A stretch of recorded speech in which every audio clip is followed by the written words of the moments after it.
अयोध्या को लेकर एक बार बड़ा बयान नेपाल के प्रधानमंत्री केपी शर्मा ओली से आया है। पीएम केपी शर्मा ओली ने कहा कि भगवान राम का जन्म नेपाल में हुआ। केपी शर्मा ओली ने कहा कि भारत ने एक नकली अयोध्या का निर्माण किया है।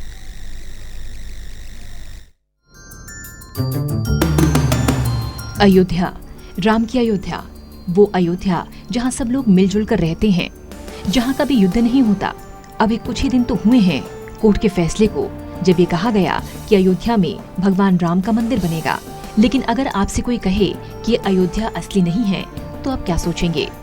यही ना कि ये सब झूठ है, यही भगवान राम की अयोध्या है। लेकिन अयोध्या को लेकर एक बड़ा बयान नेपाल के प्रधानमंत्री केपी शर्मा ओली का सामने आया। पीएम केपी शर्मा ओली ने कहा कि भगवान राम का जन्म नेपाल में हुआ। केपी शर्मा ओली ने दावा किया कि जिस अयोध्या में भगवान राम का जन्म हुआ वो असली अयोध्या नेपाल के बीरगंज के पास है। नेपाली पीएम ने दावा किया कि भगवान राम नेपाली थे। काठमांडू में पीएम आवास पर आयोजित एक कार्यक्रम में ओली ने कहा कि अयोध्या असल में नेपाल की बीरभूमि जिले के पश्चिम में स्थित थोरी शहर में है। भारत दावा करता है कि भगवान राम का जन्म वहां हुआ था।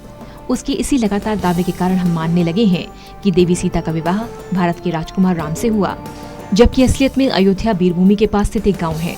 नेपाल के पीएम ओली ने भारत पर सांस्कृतिक अतिक्रमण का आरोप लगाते हुए कहा कि भारत ने एक नकली अयोध्या का निर्माण किया है।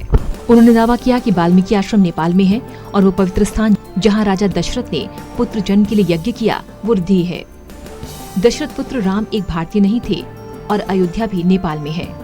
ओली ने अपने इस ओछे दावों पर अजीबोगरीब दलील देते हुए कहा, जब संसार का कोई तरीका ही नहीं था तो भगवान राम देवी सीता से विवाह करने जनकपुर कैसे आए? हामी अहिले पनि ठानिरहेका छौँ, हामीले सीता भारतलाई, भारतका राजकुमार रामलाई सीता दियौँ। भारतका होइन, अयोध्याका दियौँ हामीले। अयोध्या भनेको वीरगञ्जभन्दा अलिकति पश्चिमपट्टिको गाउँ हो। अयोध्या भीषण विवाद छ। हाम्रोमा विवादै गर्नु पर्दैन। जनकपुर त्यहाँ, अयोध्या वीरगञ्जको पश्चिमपट्टि थोरीमा, वाल्मीकि आश्रम त्यहाँ। यहाँको जनकपुर उहाँको अयोध्या हुन्थ्यो भने कहाँ छोरीको बिहे गर्न खोजेको छ, कहिले के गरेको छ। त्यस बेलाका जमानामा न टेलिफोन न मोबाइल, कताबाट थाहा होस्, थाहा हुन पनि सम्भव थियो, नजिकै पर्थ्यो, सजिलैसँग गयो। तर अब त्यो इतिहास बहस गरी साध्य छैन। अब यो भनेपछि फेरि एक हप्ताको माथि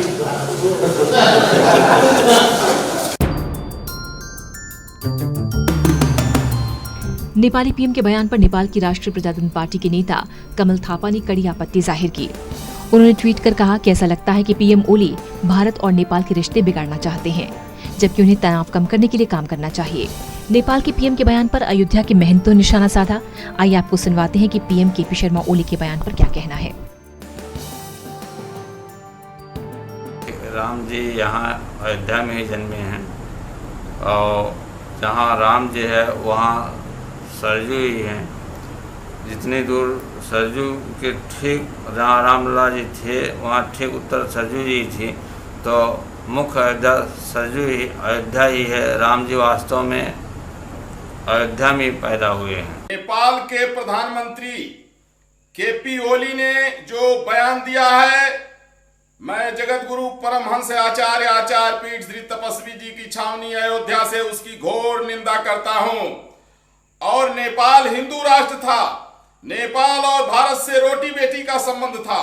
केपी शर्मा पहली बात तो खुद नेपाली नहीं है और जो अपने देश का नागरिक नहीं है वो अपने देश का भला कब करेगा।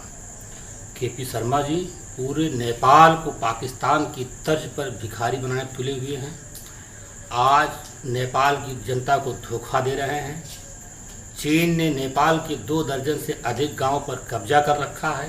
उसको छिपाने के लिए भगवान राम के नाम का आश्रय ले रहे हैं। और एक बता दें, भगवान राम तो पूरी दुनिया के हैं। भगवान राम ने जा करके और नेपाल में कालांतर में धनुष भंग किया, माँ जानकी से विवाह किया, नेपाल की पहचान पूरी दुनिया में बनी। आज अगर नेपाल की पहचान पूरी दुनिया में है तो इसलिए केपी शर्मा नहीं दिलाई है, वो भारत और नेपाल के संबंधों से पहचानी जाती है। केपी शर्मा चीन की गुलामी करते हुए नेपाल की जनता के साथ धोखा दे रहे हैं। क्या इस तरह के बयान देकर अयोध्या भारत से नेपाल में हो जाएगी? पूरी दुनिया जानती है कि भगवान राम की अयोध्या कहाँ है, ये किसी को बताने की जरूरत नहीं। Special desk, total news.